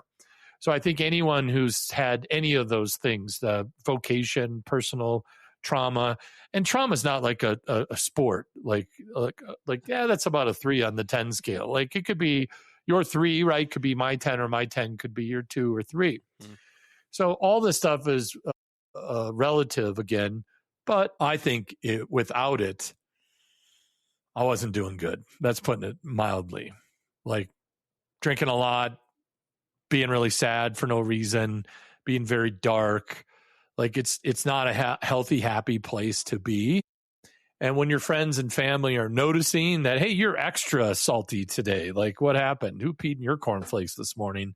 Then you realize like, all right, this is a problem. And then after you get back from that experience and people are like, oh my God, I can just see like a whole glow around your whole self. You are so much brighter and so much more interested, and you know what I mean? Like you're not so go, go, go. You're like, tell me more. And old Chris would be like, is there a point? Stop circling the airport, land the plane. I need a point, So I don't know. For me, it was good. I don't know if it works for everyone. I think it's highly effective. So if you can gather up the courage to go do it, and if you're carrying around things that don't serve you anymore, highly recommend Rhythmia. They've done like 15,000 patients or something like that in 10 years. So I wanted to go to the place with the most experience, doctors on staff. Oh man, for something like that, you don't want to be somebody's first some patient. Weirdo's basement in Boulder, which is the other way to do it, which no, that didn't sound good to me at all. Yeah. Well, you said something a minute ago that hit me. You said you've learned more from bad leaders than you have good. What is the resource or the source of the most significant growth for you? How have you improved as a leader? Well, I think learning from bad leaders, when something happens and you're just like, is this happening for real? And everyone's looking at each other and like there's low trust. So you can't say anything because you stick your neck out, somebody might just collect it. Like, so let me talk about another consultant, Patrick Lencioni. Pat Lencioni's 5 dysfunctions of the team. Like if you want to talk about team health and just being a great leader, like Pat's work is seminal. Like it is awesome. He is probably also the best clean comedian. Maybe Nate Bargatze could give him a run, but if you ever heard Pat speak, he's hilarious and he doesn't swear at all. So basically he's got this trust triangle, these 5 dysfunctions. So the first one at the bottom, the basement, is trust. So if you can't be vulnerable and I can't trust that you're here for the right reasons and you're doing the right things, and I have to assume positive intent that you're not trying to, steal from me, take from me, or subvert me, or hurl over me, or whatever. Then when you can be vulnerable, like in those bad boss situations, like I want to say like, excuse me, it sounded like you all want us to kill ourselves for your benefit. Like that didn't where's the equity in this situation? Right. But like anyone talks, you're fired. Like we all need our paychecks. Like what 60-70% of Americans are paycheck to paycheck. So it's really hard for people to stand on their morals when your house, car payment and whatever is due. Like, let's just be honest there. So what he says is, if you can't be vulnerable and we can't speak the truth, then you can't get to the next one, which is conflict. Not F you, no F you, no F you more. Unhealthy conflict, but actual, hey, love you, man, but that's whack. I think you've completely glossed over this. You forgot this. And the way you just said that to Mary, you should just apologize right now, and then we'll move on. Versus the, oh my God, I don't want him to say that to me, so I'm not going to say anything, right? Conflict. And growing up in Minnesota, long ago, the land of the passive aggressive people, like, oh, that's wonderful, dumbass. Like as soon as you turn around, that's like, I grew up around, you ever meet somebody that grew up in New York City? F you, no F you too. Like, oh, that's a greeting. They like each other, right? It's completely. Then the South is like, oh, bless your heart. And that's code word for damn, you're dumb, even for down here, right? All joking aside. And then, the West Coast is like, it's cool, bro. So like wherever you came up. Anyways, Midwesterners are known for being passive aggressive. And we all saw Bambi and Thumper's mom saying to Thumper, if you don't have anything nice to say, don't say anything at all. So like that whole thing. So we can't get into conflict because we're like, no conflict. Run from conflict. There's no conflict here. Like, even if I disagree with you, hey, it's not worth fighting over. It's good. Just, that's great. I just was trying to help, just completely diminish that. So if you can't get into healthy conflict, you can't get to the next one, the third one on the ladder, which is commitment. Because how do you hold someone accountable? The fourth ladder, accountability, and the results is number 5. But back up. So being vulnerable means I can engage in healthy conflict, and we can have our conflict, and whoever loses gets shoulder to shoulder with whoever proverbially wins. Don't have to look at it that way, but just for ease. And we'll be arm in arm as teammates now. Thank you for letting me have some conflict. Thank you for altering 2 parts of your 47-point plan because of my input. But ultimately, we're going with you, and we're on the same team, so I now support you. That's the good conflict. Now, because we've had the conflict, we can commit because we've talked about what could happen, what is going to happen. Like all that is out there. And now we can really commit to something. If you don't have the people to shoot holes in it, like, I'm not getting in this boat. Oh, it's the first, you just built this airplane. This is the first flight. I'm going to watch the next 5 flights. Put me in for the last flight. You know what I mean? I'm not going to be the first one in a new airframe. Sorry, that's not me. Conflict. Then we get to commitment. I will go in the 100th flight. That's more of my commitment level for that example. And then once we have that commitment, then the accountability, the fourth one, happens almost automatically. And then results is at the very top. So most people bring me in, I want my team to be more accountable. And I'll just be like, well, how's the trust? What do you mean? Like, well, if this meeting sucks and it could have been an email, could someone say that? No, you'd probably get fired for that. Okay, then that's why your team isn't accountable, because there isn't a safe place for them to have healthy conflict the second run. And because that no one's really committed, and because they're not committed is why they're missing deadlines. Because at this point, it's easier just to go along to get along than it is to stop and say, hey, this is why we're failing. And it's because of you, boss, or it's because of you, Jeremy, or it's because of you, Mary, right? And when people really understand, everyone wants the results. They want a highly accountable team, but they're not willing to be vulnerable. They're not willing to engage. I'm the boss, do it, or I'll transfer you to the Anchorage field office, right? That's why you get these huge companies working on fake problems and they don't deliver, and no one cares, because somehow this big company makes enough money for us to piss away half of it and still have happy shareholders, right? Yeah. Versus a small business, a roofing company of 20, 30 employees, like just having an extra 1 or 2 crazy people can be the difference between no fun and some fun. Yeah. And having a very low for the industry level of crazy people means you're going to have an amazing roofing company. It's probably going to be super profitable, and you're going to get a ton of referrals because you guys are just kind of crazy on the crazy-o-meter. You're not like full roofing crazy, right? You're just kind of crazy, and that's a competitive industry when you're in that space. So I would just go back to, can we speak the truth, or are we going to be polite? Yeah. So the answer to your question, because I've been circling the airport, I'm going to land the plane. You have to be kind to people, not nice to people. There's a lot of niceness. Niceness doesn't involve, hey, you got a little something right there. Hey, that wasn't your best work. That meeting could have been an email. You know what the problem is? Grab a mirror. You'll find it. And being kind to someone means you're bringing up a blind spot and putting it into the open pane. And sometimes that's uncomfortable. And that's why if you have like a new business idea and you show your friends and family, they're all going to be, you're going to be a millionaire. Can I swim in your pool? Like, this is going to be so great. Show it to someone who actually cares for you, that's not related to you, that doesn't want to see you go bankrupt. And they're going to be like, this is like the second dumbest idea I've heard in the last year. Yeah. And you're like, what do you mean? Everyone else my mom said it was wonderful. Well, remember, your mom loves you no matter what.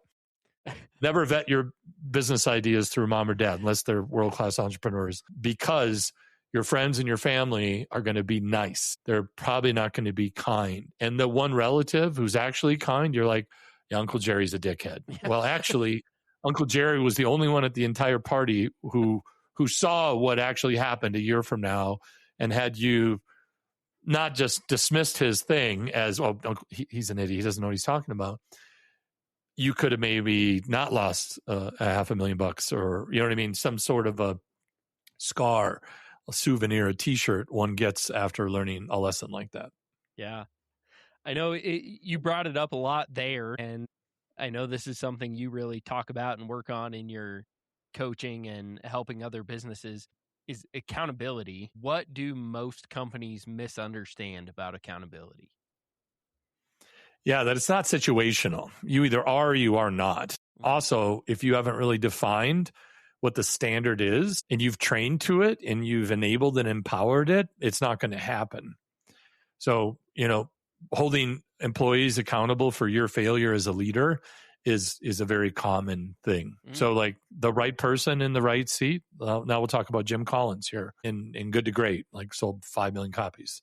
Most people have heard of it, or at least had the Cliff Notes version of it, right? The right people share your core values. They value what you value. Like, they're in it to win it, just like you. Whereas someone with the opposite work style, like, oof, this is, oil and water, positive and negative polarity. And then right seats, in the EOS terminology, we got an acronym called GWC, or get it, want it, capacity to do it. If you live the core values, right, you're the right person, and you get it, you want it, and you have a high capacity to be awesome at it, we're good to go. Most companies are not 90 to 100% right people, right seats. Even profitable ones, certainly ones on the TV show, might be 30, 40% engaged. People actually like it there.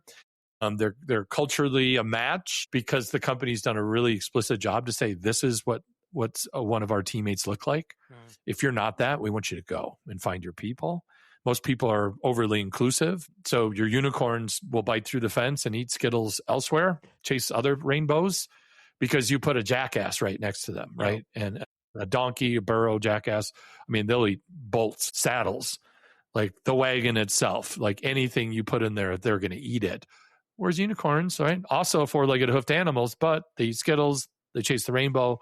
Like a unicorn is rare. So like unicorns don't like to be penned up with jackasses, and I see it all the time. So like if we want to create a unicorn preserve, that's like the funny part of it, but that's real. I have teams that are 95% unicorns and 5% junior unicorns. The horn is just starting to bud, but they're no longer eating metal and wood and other things. And really understanding that if your company is in the excellence business and you really mean it, then being consistent with that will culturally be the norm. Being not awesome should cue the scratched record sound and everyone all looking at the exact same time.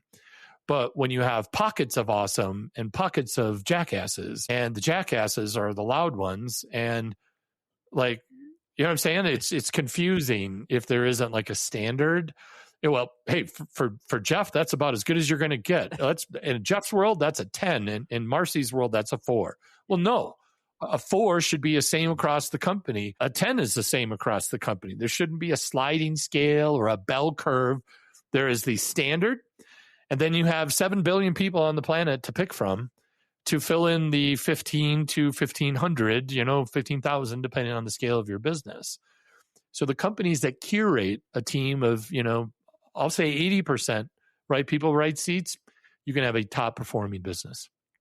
Very profitable, great numbers across, but it's still hard. That 20% is enough for that 80% to get to the final stage. Once you curate a team to about 90%, right people, right seats, they have enough mass and volume to clear out the last 10% organically from the bottom up. Yeah. And once you're 96.5% amazing, that's where there's a waiting list to work there. I have, my clients have won over 200 individual best places to work awards. And these are not write a check to get a crystal award. These are full engagement surveys. 75% of the company has to participate in the survey. If your people don't like the coffee filters, you're going to hear about it because it's an anonymous, what do you think about your boss? It is like the moment for an employee who is not being treated well to light you on fire 4 times in an hour. So in order to win these awards, Eric, you better be high 80s, low to mid 90th percentile to be in the finals. Yeah. So over 200 of those is the end result of a couple years of doing EOS coaching, putting the right people in the right seats, getting this mindset, doing the stuff. So very high success rate, and it's a proven process. So if you're not running a business operating system like EOS, there's other ones, but that's the one I know the best. So I don't want to be salesy, but at the same time, if you're a business owner and you don't have a business operating system, you are making it up, and that's going to catch up with you. So I highly recommend. And if you're a smaller company, you can join the Self-Implementer Academy and get the tools to nominate someone on your team to be your Chris, or you can hire a professional, certified, or expert EOS implementer locally, and we are like Sherpas. We help people get to the top of the mountain back without falling off the cliff, basically, is how that works. Oh, man. You speak with such imagery. I love it. It's been a lot of fun. So your background, you have a lot of military background that I think has served you well as you brought it into business. What did you learn in the military that you don't think just strictly a business career would have ever taught you? You are 74% less cool than you think you are. Like in every case, like always someone bigger, always someone stronger, always someone faster, somebody can shoot better, somebody can memorize things better. Like no matter who you are, there's always a better version of you in the military. It's just like the place where these types of people tend to congregate and measure themselves against some pretty impressive measuring sticks, so to speak. So like thinking I was pretty hot shit and then realizing, oh boy, I am probably in the middle third of this group physically, right? The bottom third in this, maybe the top third in this thing or thing. But I am really going to have to like summon up it all to make it through like this environment. This is not me making it look easy. This is, finding some actual adversity and not having it solved for me, or, you know what I mean? Like, yeah. So I think that was just kind of like the learning how respect comes from your teammates by being technically and tactically proficient. Not one, not the other, both, being that holistic soldier or whatever, and not being because I said so, because I have more stripes than you have, because I've done it before. And this is how I was taught. And let me show you how this works. Come over here. Let me tell you, let me show you. So I found the best leaders are the ones that would show you. The worst leaders would just tell you and then not be around for Q&A. I love that. I think it has to include the why. That was always a big thing for me as a leader. Yeah. You give somebody a rule, you give them some parameters, they may or may not follow it, but they don't care. And if you can give them a why, this is why it matters, this is why it's important, this is the story, this is the experience that led to the fine print on the back of the contract, then it hits home. Then they get it. Then they're bought in. Just the this is how we do it doesn't cut it. So yeah, so Gino Wickman, the founder of EOS, the book is Traction, Get a Grip on Your Business. If you don't have that book, you should really get that book, because that's like the entry to EOS right there. It's just a book, and it's usually CEO to CEO. Hey, read this. I know there's a million business books out there. This one's different. And he talks about in there as EOS implementers, our job is to set the context, facilitate the conversation, and then conclude and move on to something else. Context, why what we're doing here, right? Facilitate. Let's have not just the popular answers, who's got an unpopular answer, who disagrees, who thinks all of this is bullshit. Okay, you got one? Good. Like, do we have your permission to be open and honest? Okay, great. Send it. The more you send it, the more I like you. So getting people to enter the danger and making it more of a sport with high fives. See that, everyone? They didn't spontaneously combust. They didn't get fired. So like, we got to stop holding back. That's that really good facilitation. And then once we got the answer, all right, who's got the to-do? Who's called? What's the next step on this? All right, let's end this one. Let's go on to another issue. Set the context, facilitate, conclude. If you operate as a business owner or leader or just a good human, because you ever meet someone that can't make a point? I know I've been drifting a little bit on this conversation, but hopefully I'm landing the plane for you. I talk to some people and like a minute later, like, what topic are you even on? We're like, some people really don't have a GPS and they just kind of float around. So just being super clear with what you want, having an economical, efficient conversation, no fluff, no bread, just the meat. Let's go. Carnivore conversation. And then what's the action step? Who's going to do it by next week? By what? Okay. And then have those promises come true. When 90% of your weekly commitments, your to-dos come true, that's the only part of the tire that touches the actual road when we talk about traction, is 90% of your promises to each other coming true. I'll get this done by next week. I'll get it this far and I'll deliver that next week. You might not have solved it, right? But you move the ball down the gridiron, and we're going to score at some point if we keep having positive yardage. So I think those three things are what separate the rock stars from the groupies in business right there. Okay. Well, we talked about the military lessons and how they're applicable in business. Was there anything from your military experience that fails when you bring it to the civilian world and try to apply it in business? Yeah, you can't take your supervisor if you like them and lash them to a cannon and shoot it twice. Like, pretty sure the Department of Employee Resources are it's probably not going to buff. Hazing would be the first thing that comes to mind. And even though there's like civilian versions of code reds or hazing, like, yeah, that's not in the military. Like, the amount of team stuff in a great team is next level, world class. It feels great. But also, you could also be sentenced to go to Delta Company, right? If Bravo Company is the best unit in the battalion, Delta Company is where they send you when they're not happy with you at Bravo Company and Alpha Company and Charlie Company. So like, every unit kind of has a reputation. Mm-hmm. Alpha Company is awesome. Like, that's the one you want to go to. Ooh, the first sergeant at Delta. Yeah, this guy has got some issues that he hasn't resolved. So like, being a leader where people want to be on your team. It doesn't feel like a sentence or, oh boy, what did I do to deserve this? Like a discipline.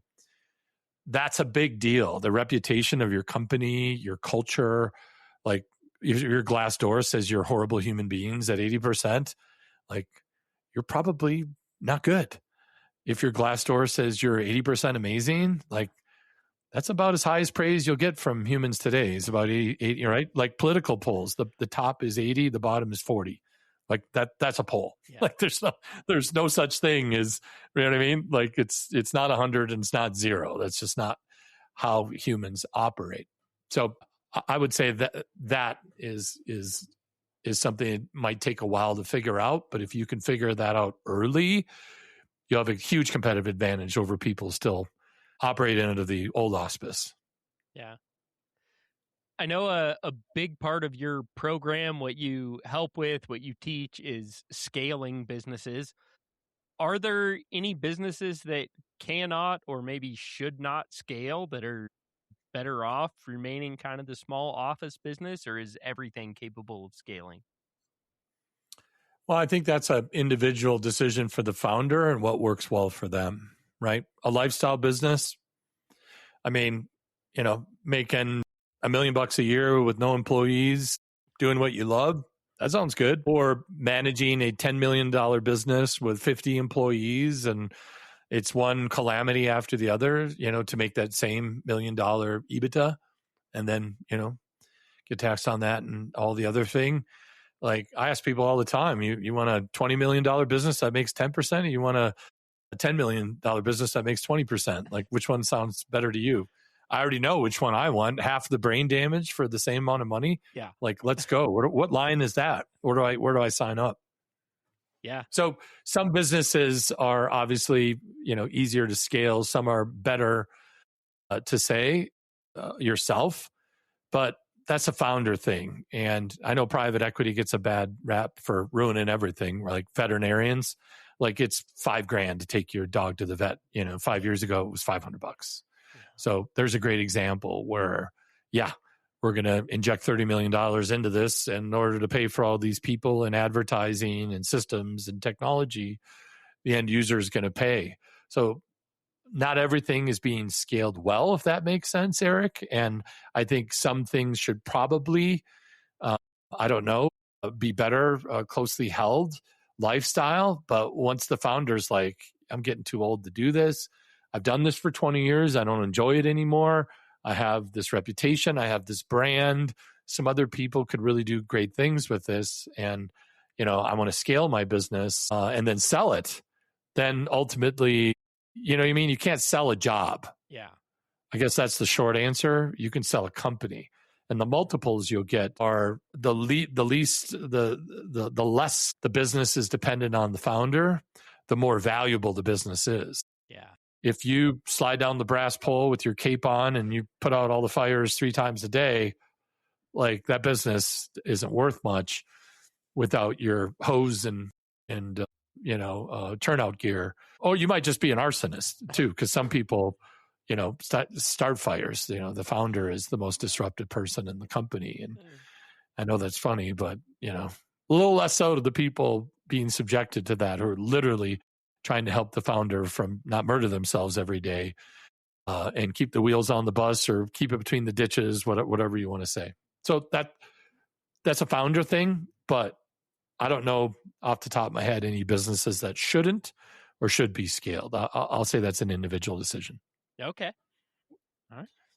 Well, this is my favorite question I ask of every guest. Are you a person of a particular faith tradition? And if so, how has that shaped your business, shaped your leadership? Yeah, I think, I was baptized and went through communion, so identify as a Christian. However, there's a lot of flavors of Christians, right? There's a lot of different sects that you could be a Lutheran, you could be a Catholic, you can be a Baptist, right? It's all JC, it's all Jesus Christ, Father, Son, Holy Spirit, right? The triune God. That's a little bit more on the Catholic side, right? But I mean, religion, by definition, I also have kind of more of a worldly view, because if you meet people with wildly different religions and you talk to them, they're all 100% convinced that their version is correct and your version is somehow wrong. By definition, if everyone's right, you're all wrong. If you understand what I'm saying? So like, This is where I get into like the spirituality, God, source, Ra, Jesus Christ, right? Ganesh, Muhammad, Hare Krishna, John Smith. Like I think of all the prophets of all these different religions, they all say, hey, we're doing it right. Everyone else is doing it. Don't mind these other people. They're just doing it wrong. Try to get them to do it our way. So when I met Mother Ayahuasca, right, and in this voice I'm hearing, well, it's my voice. This is my psyche, right? I choose what I believe, but pretty clearly look around at this beautiful world, like an accident, things banged together and made all these beautiful creatures. Probably not. So like, you know what I'm saying? Is there a God, an energy source, a singular thing that created this? Has to be. What name do they go by? What's on their name tag when you meet them at the pearly gates or some other feature? Don't know that either. So I am, identify as a Christian. We have a great church we go to, but I also don't go with the company line, hook, line, and sinker. I am a critical thinker, otherwise known as a conspiracy theorist. Now the conspiracy theorists are about batting 800 the last 10 years. New name, critical thinker. I like to be a critical thinker everywhere, and I also will do that with religion. So, probably not 100% lock, stock, and barrel, a 100% Christian score. But I think the whole point is you get to kind of do it your own way, and you can't tell me I'm doing it wrong. You can, but I don't have to believe that. Okay. Even if we roughly agree on the book, the story, all that. I mean, I also sit and listen to people who say that religion is just a construct to help the batteries, the souls, not murder each other. Between now and the aliens going to harvest our energy source. Isn't that the Matrix? Wasn't that like the whole concept were batteries? Like, I've seen some sci-fi movies, and there's a handful of them like that could actually be the simulation we're in, right? So like, I know that's a really wacky answer, right? But I'm doing my own thing over here, Eric. I don't even want to be pigeonholed into saying I'm this. I can be all those things. Okay. What's important about religion, right, is taking care of each other and making yourself small and making God or the earth the thing that we serve, and fellowship. And a bunch of broken people get together on Sunday and sing songs about being good people and aspiring to be better and helping each other out and lifting each other up. Like, I don't know how you can make fun of that, because so many people get so much from religion. At the same time, religion has been weaponized to murder societies, entire races and creeds. And you could also have a pretty good argument that religion has harmed more than it's done good. So I don't really share any of those particular opinions, but I entertain them all. And the truth is, I don't know. I wasn't there. It's a story you can believe or not believe, or you can believe most of it and leave a little door open like I do. And some people would say, that's blasphemy. You're a bad, like, whatever. It's just a label. It's your construct. It's what you think. Good luck to you with those thoughts. Your thoughts don't reflect in my thoughts, and that's okay. So I think anything that allows a group of people to get together and help others and level up and do good is a good thing. Okay. So I don't even care what flavor you like. Just if it makes you and your family happy and you're giving back, you're making deposits, you're not just taking withdrawals from this planet, I'm a big fan. And we don't need to argue about who version's right, because I don't care. If that's right for you, more power to you. If you need to project your version of 1,000-year-old story to me, and if I don't take it 100% and you don't like me, well, I think you're probably violating whatever verse or book by doing that. But that doesn't stop people. So to answer your question, it depends. Gotcha. There's great religion and there's not so great religion, and there's a bunch of gray between those two poles. And whatever works for you works for me. That's the way I operate. Is there anybody that you would like to see on the show? Somebody that has a really unique business, a unique career, a great story to tell? Oh, that's a great question. I have to think about that one and send you a list of names. But okay. Yeah, I definitely, if you're looking for guests, I know a lot, actually quite a few really, really, really amazing people. The work I get to do, I'm so blessed to not be the smartest guy in the room and learn a lot from, hundreds of really smart people. And I think it's this whole earthly experience is a choose your own adventure thing. So I don't have anybody to give you here right now, but I'm sure if I just looked at my contacts and started flipping, I could give you 100 of them. Okay. Well, I might reach out. We're always looking for a great story, an interesting business, an interesting industry, something that we can all learn from. Chris, thank you so much for joining us. This has been a lot of fun. You have a tremendous amount of experience, a tremendous amount of wisdom, and I really appreciate you taking the time to share that with us today. This has been fun for me, and I think our listeners are going to get a lot out of it. So thank you. I'm happy to contribute. Thanks again for having me on your show. Great. And thank you guys for joining us here on From the Ground Up Show. Again, help me out, like, share, follow, subscribe on your favorite podcast platform, YouTube, social media. Leave us a 5-star review or a comment. Share this episode with a friend that might benefit from it. And if you haven't yet, check out our merch store, shop.fromthegroundupshow.com. There's all the regular things on there, and then a couple of pretty cool, unique things that you probably won't find anywhere else. So until next time, keep grinding.